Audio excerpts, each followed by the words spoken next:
Assalamualaikum warahmatullahi wabarakatuh. Perkenalkan, nama saya Dea Ariana Putri. Saya dari Program Studi Matematika Fakultas Sains dan Teknologi Universitas Jambi.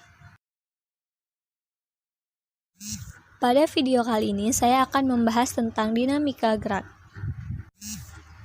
Sebelum kita masuk kepada materi, terlebih dahulu kita harus mengenal apa sih itu dinamika. Dinamika adalah ilmu fisika yang mempelajari gerak sebuah objek dan gaya yang bekerja pada benda tersebut.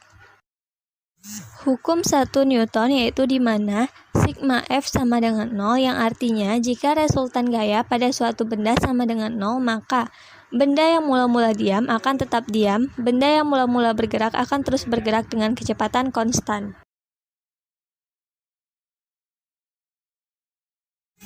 Contohnya dalam kehidupan sehari-hari, ketika ibu menyuruh saya untuk memindahkan barang dari lantai 1 ke lantai 2, barang tersebut memiliki massa 10 kg dan memiliki kemiringan 53 derajat.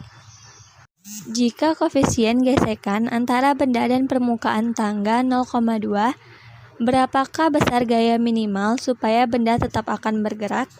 Pada pembahasan, sebaiknya kita menjabarkan masalah tersebut ke dalam gambar, yaitu di mana benda didorong pada bidang miring dengan kemiringan 53 derajat dan memiliki arah gaya vektor ke atas.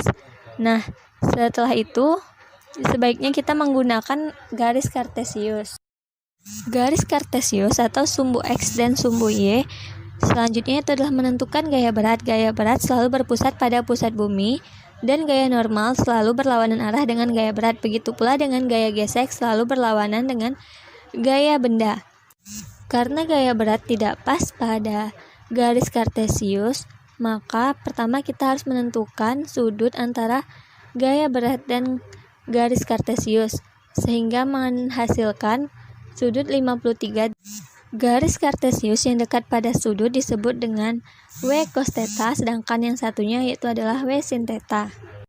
Nah, sebelumnya kita buat dulu diketahui, yaitu di mana massa benda tersebut adalah 10 kg, mu-nya 0,2, gravitasi sama dengan 9,8 meter per sekon kuadrat, sin 53 0,8, cos 53 0,6.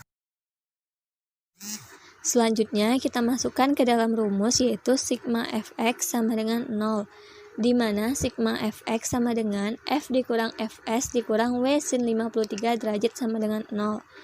Nah, kita pindah ruas untuk dapat menemukan hasil f, yaitu f sama dengan fs tambah w sin 53. Karena nilai fs belum diketahui, maka kita masukkan rumus fs sama dengan mu dikali n. Nah, nilai n juga dapat kita ganti. Kita lihat pada sumbu y, yaitu di mana sigma fy sama dengan 0, terdapat n sama dengan w cos 53. Rumus w sendiri yaitu adalah m dikali g. Selanjutnya kita masukkan ke persamaan awal atau rumus awal, yaitu di mana f sama dengan fs tambah w sin 53. F sama dengan fs kita ganti menjadi mu dikali n tambah w, yaitu m kali g dikali sin 53. Nah, selanjutnya baru kita masukkan angkanya, yaitu di mana nilai mu sama dengan 0,2, nilai m 10, nilai g 9,8, nilai cos 53 sama dengan 0,6 ditambah nilai m 10, nilai g 9,8 dan sin 53 sama dengan 0,8. Setelah itu baru kita kalikan, di mana kita dapat yaitu adalah 11,76 ditambah 78,4, sehingga gaya minimal yang dihasilkan agar benda tetap akan bergerak yaitu adalah 90,16 Newton.